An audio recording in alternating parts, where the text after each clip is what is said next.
Nessa semana nós falamos aqui no Panorama Noite sobre o homeschooling, o ensino em casa, que pode ser regulamentado no Brasil ainda esse ano.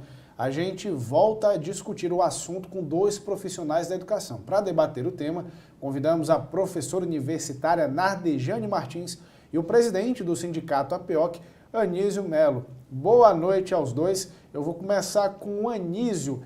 Anísio, você já participou com a gente aqui essa semana, a gente já falou sobre isso, e eu queria que você, mais uma vez, manifestasse de forma breve a sua opinião a respeito dessa iniciativa de se regulamentar o homeschooling aqui no nosso país. Bom, boa noite a todos e a todas, vocês que fazem o programa, a nossa professora Nardejane. Então, muito bom a gente estar dentro da democracia e poder discutir os temas tão complexos que são os temas relacionados à nossa educação. Bem, nós entendemos, de uma forma geral e muito aguda, de que esse debate ele encontra-se fora de tempo. Ele tem uma perspectiva absorvida pelo governo Bolsonaro, que nós entendemos o governo ultraneoliberal, que colocou como um dos principais pontos, em seu governo a discussão e implantação da chamada educação domiciliar, o homeschooling.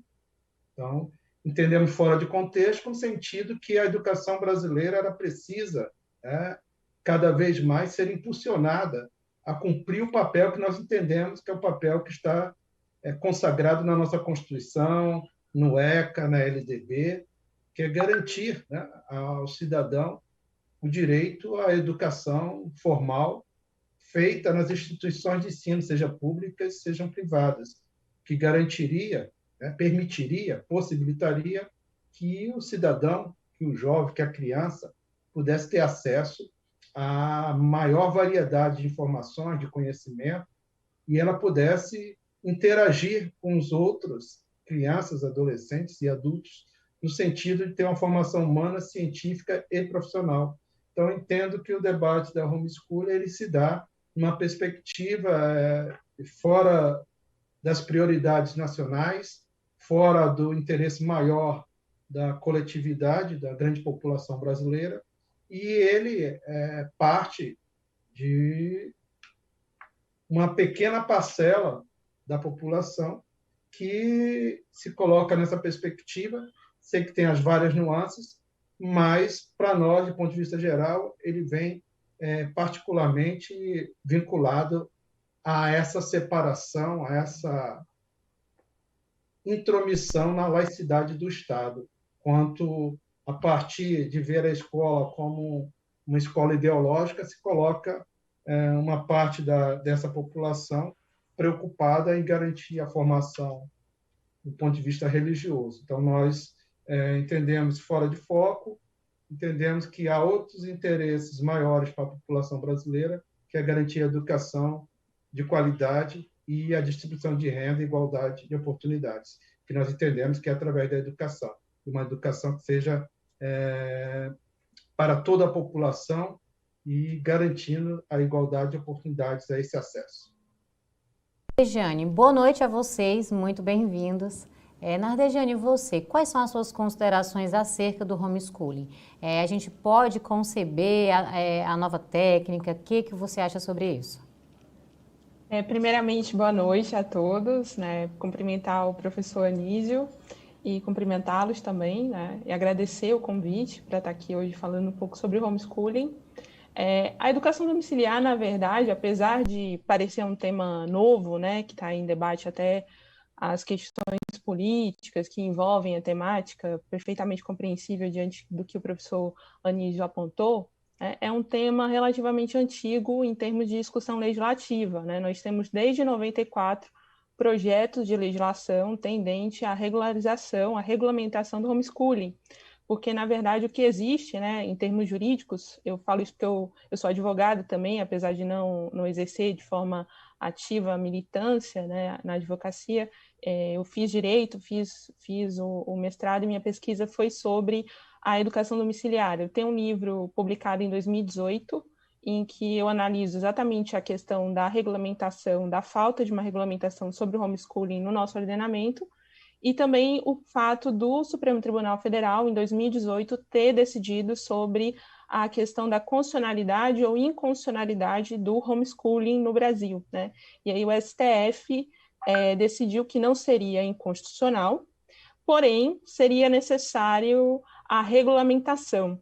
E o que aconteceu, até um fenômeno engraçado, porque existia um projeto de leis, existem, né, e o projeto de lei hoje que está em pauta na Câmara é exatamente o deputado Lincoln Portela, que é um projeto que já tem um tempinho, que está em tramitação, e existe um projeto, existem projetos no âmbito hoje dos estados, dos municípios, inclusive há municípios que conseguiram a aprovação da regulamentação, porque como o Supremo exigiu a regulamentação, e aí precisaria ser durante um ano, né, ou seja, 2019 era para existir a regulamentação federal, como ela não veio, os municípios e estados passaram a tomar essa iniciativa, né? Então a gente tem uma série de projetos em São Paulo, em Curitiba, em Cascavel, Toledo, no Paraná, já houve a aprovação. Então o que está acontecendo, na verdade, é que, claro, existe o debate político por trás, mas tem uma discussão jurídica aí há um bom tempo. Existe, inclusive, no Brasil, uma associação, a Associação Nacional de Educação Domiciliar, a ANED, que defende, né, auxilia juridicamente, não só juridicamente, mas em questões de conteúdo, materiais, né, orientações para as famílias que decidem adotar o homeschooling, né? Atualmente tem cerca de 22 mil alunos, mas é difícil precisar porque não são índices oficiais, né? Como as coisas ficam muito pela falta de regulamentação, é como se as famílias homeschoolers elas fossem realmente ilegais. Então, a regulamentação ela viria exatamente no sentido de trazer uma certa segurança jurídica para essas famílias. Por isso que tem uma questão jurídica aí muito anterior a, enfim, que ultrapassa aí essa questão política ou uma pauta governamental, né? E realmente eu concordo com o professor Anísio, é uma minoria da população, né? Seja no Brasil, seja no mundo, né? O homeschooling ele está presente em todos os continentes. A educação domiciliar ela não é uma releitura da educação doméstica que havia antes do movimento de escolarização, né? De universalização do acesso ao ensino, mas é uma forma diferente de se pensar, uma metodologia diferente de se pensar a educação da pessoa, né, a formação da pessoa. Então, passa por diversos movimentos, nos Estados Unidos com o norte-americano John Holt, mas a gente também tem outros autores como Ivan Illich, que vai criticar o sistema escolar. Então, tem uma série de discussões teóricas também no âmbito educacional sobre o homeschooling, né? E acho que o principal aspecto, às vezes, que se discute é a questão da socialização. Então, embora possa ser instrumentalizado como pauta política, a educação domiciliar é um tema que ultrapassa, né? É um tema que tem que ser debatido, inclusive porque ela pode significar um indicativo que existem alguns problemas no sistema de ensino que precisam ser repensados, porque realmente é uma minoria da população que vai optar, mas o fato de ser uma minoria não significa que deva ser esquecida, né? Porque não é só o motivo religioso, às vezes as pessoas optam pelo homeschooling porque viajam muito, mudam muito de localização, e aí o filho, para não precisar se matricular em várias escolas, optam por fazer educação domiciliar. Nos Estados Unidos, né, já tem um tempo que ela ocorre, então lá eles já têm estudos com relação à vida adulta, né, das crianças e da adolescentes que foram educados em casa. Então, realmente é uma temática muito espinhosa, mas que a gente precisa analisar porque faz parte também do contexto de discussão do sistema educacional, né? Então, é um tema bastante rico. Vou inverter, na primeira rodada eu perguntei para o Anísio, agora eu vou perguntar para você. A gente vê muito os sindicatos dos professores, escolas privadas, escolas públicas, se mobilizando de uma forma muito, e partidos, também partidos mais à esquerda, se mobilizando muito contra essa regulamentação do homeschooling. Por que você acha que esse movimento acontece por essas segmentações da sociedade? Como é que você vê essa resistência ao homeschooling? Então, eu acho que às vezes essas segmentações vêm da própria questão da sociedade. Eu vejo de uma forma que acho que faz parte do nosso contexto também plural. A sociedade tem várias perspectivas, né? O próprio homeschooling, ele vem de um movimento de desescolarização que tem tanto uma vertente de esquerda quanto de direita. A própria NED, ela se filia muito mais a uma vertente liberal, no sentido não ter uma segmentação religiosa, do que mesmo conservadora. Então, acho que as coisas ficam um tanto nubladas quando entram nessa discussão se é uma pauta conservadora, é uma pauta liberal, é uma pauta de esquerda, de socialista. Eu acho que esse é um grande problema, mas, na verdade, quando se fala em educação domiciliar, é no sentido da família assumir um certo protagonismo do ensino, né? E aí, no caso, é um fator que gera muitas discussões. Eu acho que acaba que a perspectiva mais à esquerda acaba sendo um pouco mais negativa, porque é uma série de preconcepções, né? Mas o homeschooling, ele nasce muito de uma perspectiva mais liberal mesmo. E, claro, tem as vertentes conservadoras, tem as ligações por motivos políticos, religiosos. Então, não é um tema fácil de se abordar, porque existe também a questão de umas certas preconcepções que existem muitas vezes em termos de perceber que, na verdade, a discussão não pode ficar só nesse nível de briga ideológica, mas tem que partir exatamente. Existem famílias que praticam homeschooling? O que há de bom nessa metodologia? O que precisa ser visto com mais cuidado pela sociedade, né? Até que ponto os pais podem realmente educar os filhos em casa? Ou até que ponto isso precisa ser repensado ou precisa ser estruturado, né? Todas as famílias vão fazer homeschooling? Como é que isso vai ser feito, né? Então, a pauta da regulamentação vem muito por isso, né? Até para se evitar situações reais de abandono intelectual, que é um crime previsto no nosso ordenamento, né? Situações realmente que prejudiquem a formação da criança. Então, eu vejo, assim, que eu acho que precisa ser um pouco debatido exatamente para se perceber que o homeschooling, ele não está preso a uma corrente ideológica, ele não é um instrumento, mas é uma forma alternativa ao modelo escolar, e também não é uma forma de combater o modelo escolar, né? Até porque realmente é uma minoria. Nos Estados Unidos não passa de 3% da população que utilize a educação domiciliar. Só um exemplo, assim. Ô, Anísio, bem pegando o gancho desse fim da fala da Nardejane, olha só. Eu queria saber se você compreende, digamos assim, o outro lado da moeda, outras faces dessa mesma situação, como ela bem exemplificou agora. Dá para aplicar, levando em consideração que cada caso é um caso, cada família é uma família e as situações são diferentes, se fosse possível assegurar um ensino laico dentro do homeschooling, se desse para mediar isso tudo, se desse para fiscalizar um direcionamento por esse viés, dava para reestruturar essa proposta de homeschooling e ela ser melhor aceita?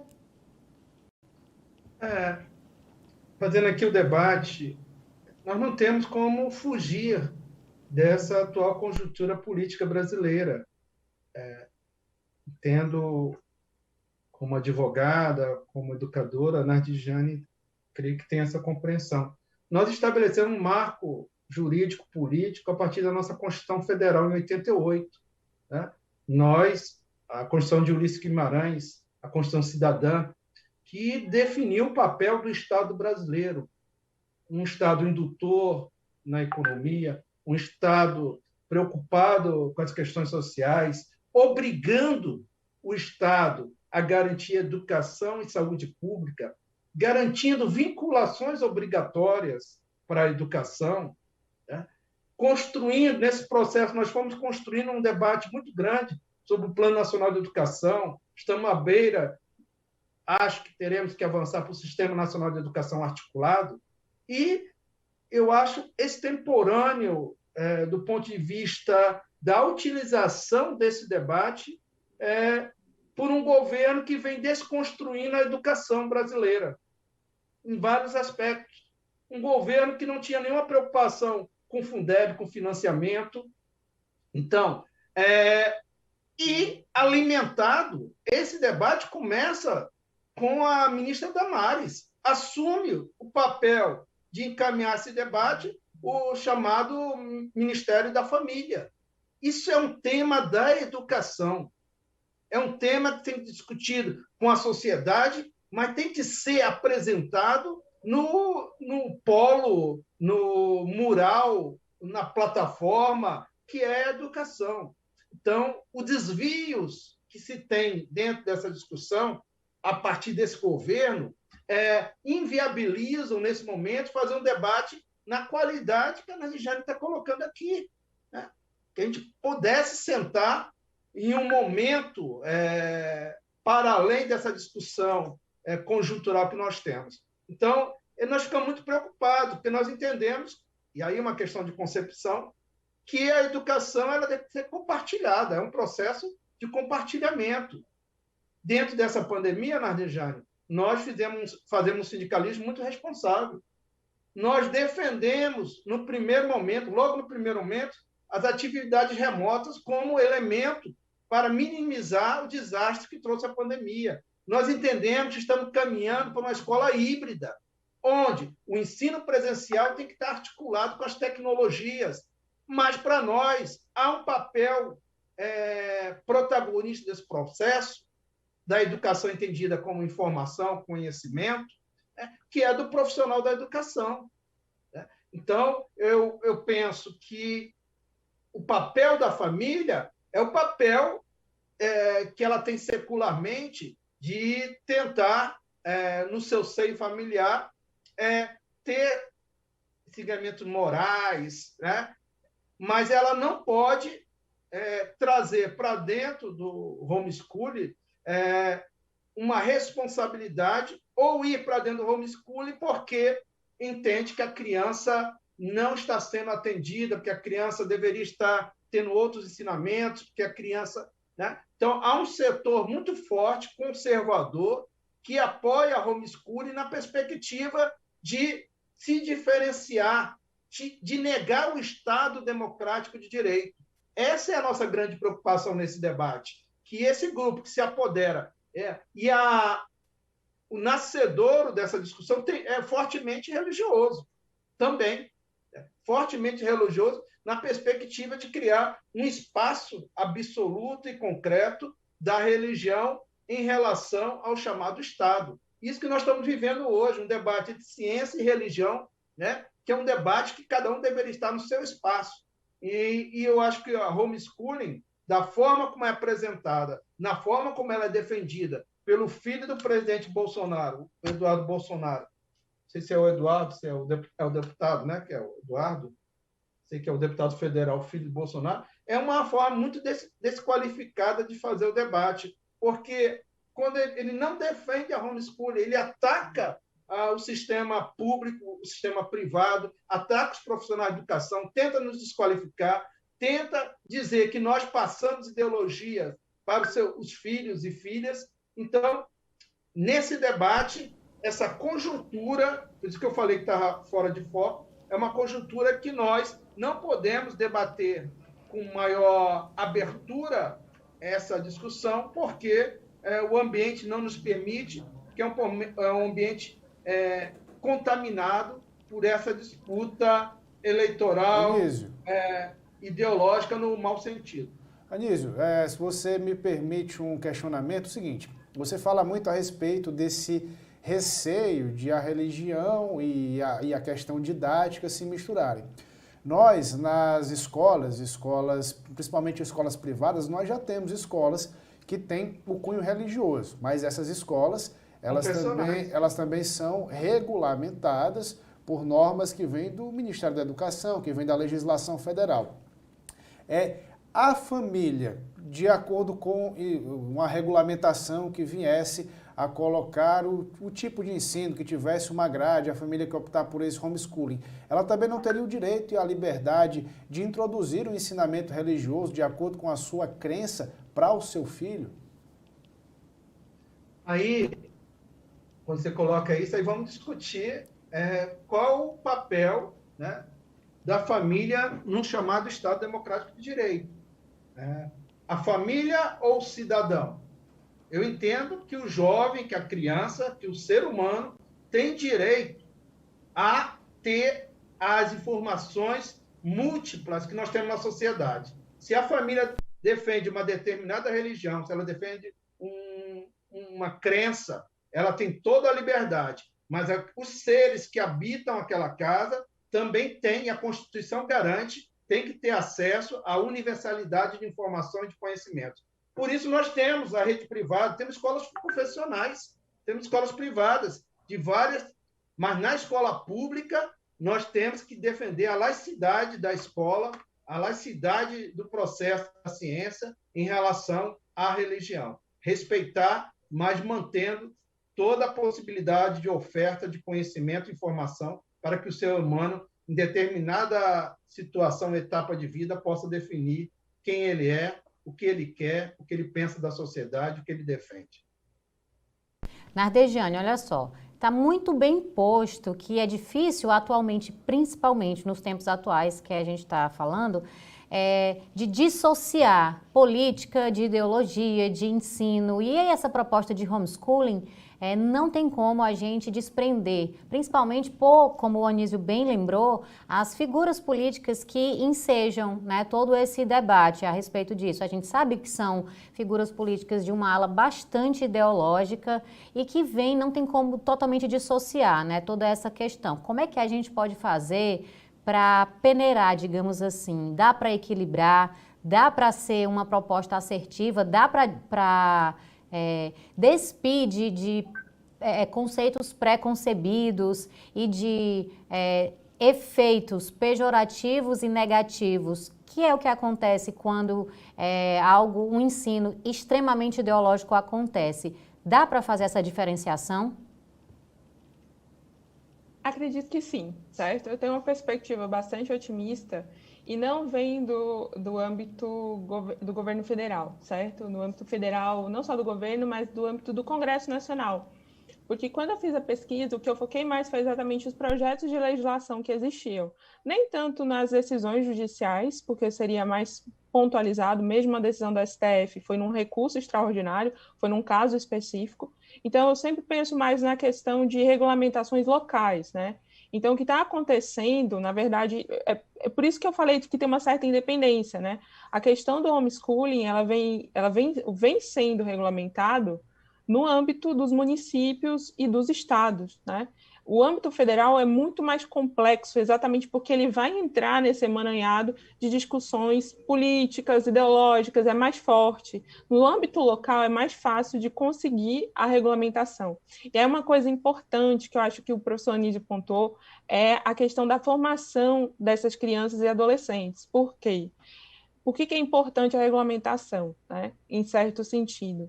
Primeiro porque traz uma segurança jurídica para as famílias, para elas não sentirem que estão cometendo um crime, né, um abandono intelectual. Então, há projetos no Senado Federal tendentes a modificar o Código Penal, o Estatuto da Criança e do Adolescente, a Lei de Diretrizes e Bases da Educação, exatamente para que as famílias não venham a ser criminalizadas, porque, na verdade, eles não estão praticando um abandono intelectual, eles estão fazendo um esforço, né? E as famílias efetivamente sérias, elas vão buscar os conhecimentos educacionais, pedagógicos, profissionais que sejam capacitados, professores, pedagogos, que tenham formação, às vezes, até específica, porque chegou a uma determinada idade, você não vai ter o conhecimento de física, de álgebra, de história, de geografia. Então, é necessário ter essa perspectiva também específica com relação à formação da criança e adolescente.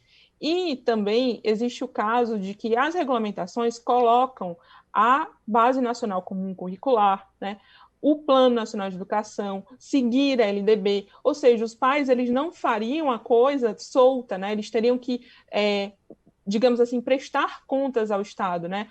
As crianças devem fazer exames frequentes para verificar como é que está o desenvolvimento educacional dela de forma objetiva, né? Então, será que ela conseguiu acompanhar os conhecimentos que são necessários para aquela faixa etária, de acordo com a nossa legislação educacional? E é inserir o homeschooling nesse contexto, né? É claro que a esfera de liberdade da família continua grande, porque a família, como célula, como base da sociedade, ela tem esse papel dentro do Estado, e isso a Constituição coloca, né? A Constituição coloca a família como base da sociedade e lhe dá proteção especial exatamente porque a família tem um papel muito importante na formação da criança e do adolescente, nos direitos fundamentais da criança e do adolescente, junto ao Estado e em colaboração com a sociedade. Então, há essa perspectiva constitucional de que a família tem um papel importante também, né? E é claro que esse papel não pode ser alienador, a família não pode retirar a criança e o adolescente da realidade. Então, é realmente um diálogo que tem que se estabelecer entre esses círculos sociais, né, Estado, família, e não um embate, né, porque a posição da família é de formação da criança e adolescente, até porque tem os laços emocionais, biológicos, civis, afetivos que existem entre aquelas pessoas, entre aqueles membros da família. Então, o interesse da família também é que haja o desenvolvimento da criança, pelo menos essa é a regra. É claro que a gente vê situações que são excepcionais, de violência. Então, até para evitar que isso aconteça, a necessidade da regulamentação vem daí, né? Para a gente evitar que aconteçam também situações de abuso, né? De abuso de um poder, que é, no caso, o poder familiar, né? A autoridade parental, ela não seja utilizada de forma abusiva, mas de forma realmente a contribuir com a formação da criança. Então, a regulamentação, ela traz mais benefícios. Então, eu vejo que essa regulamentação do homeschooling, ela vem se dando no âmbito local. No âmbito federal, eu acredito que seja mais desafiador e mais complexo, exatamente porque a gente vai lidar com os embates que muitas vezes fogem ao tema, infelizmente fogem ao tema, então desfoca-se, né, o principal, que é a educação domiciliar, e parte-se realmente para discutir outras questões que não seriam o foco. Então, a regulamentação que aconteceu em Cascavel prevê que os pais têm que dar uma certa satisfação para o poder público, tem que se cadastrar, a criança tem que estar vinculada a uma escola, né? Tem que priorizar a socialização, ou seja, a criança não pode ser alienada da sociedade, ela tem que conviver em sociedade, né? E aí eu puxo um pouco para os estudos que existem nos Estados Unidos, que as crianças homeschoolers, né, quando o homeschooling é feito de forma séria, coerente, elas socializam com atores sociais, né? Então, é muito focar no que acho que foi defendido pela Ruth Cardoso há muito tempo atrás, a capilarização do ensino, você ir para o âmbito local, né? Por que a gente é dividido em federação e o município é tão importante? Porque a gente vive no município, né? No âmbito local. Então, eu acredito que hoje eu vejo muita solução indo para o âmbito local, muito mais do que uma regulamentação a nível federal, embora seja importante que isso venha a acontecer. Primeiro eu queria agradecer aos dois por esse debate tão construtivo, de ideias, de respeito. Eu acho que isso é fundamental numa democracia, eu acho que esse debate é que acaba nos melhorando como sociedade. Eu queria agora, em um minutinho, as considerações finais, para a gente respeitar a ordem. A Nadiane primeiro e depois a Anísio. Nadiane, um minutinho, considerações finais sobre o tema, por favor. Eu acredito que as pessoas têm que buscar conhecer mais sobre o homeschooling, entender o que ele realmente é e o que ele não é, né? Se informar com relação às associações que existem sobre o homeschooling, procurar ver o que os projetos de lei trazem, né? Ler as notícias, ver os jornais e procurar conhecer realmente, até para entender e não acabar pensando que é outra coisa ou querer adotar uma coisa que não existe, né? Sei lá, que eu vou poder trancar meu filho em casa e educar ele, que isso aí já passa por uma situação de abuso, né? Então, é muito ir nesse sentido, pelo diálogo, pelo conhecimento, né?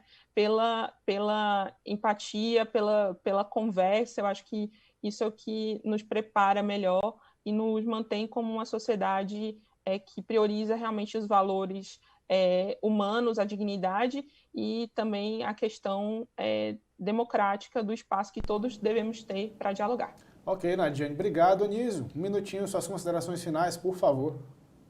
Agradecer o espaço, parabenizar a Nadiane pela sua posição e dizer, nós estamos discutindo aqui papel do Estado, temos diferenças muito complexas, né? Eu defendo um Sistema Nacional de Educação, com um Estado Nacional com maior atuação, e nós estamos no estado do Ceará, onde tem as melhores escolas públicas do Brasil e as melhores escolas privadas também do Brasil.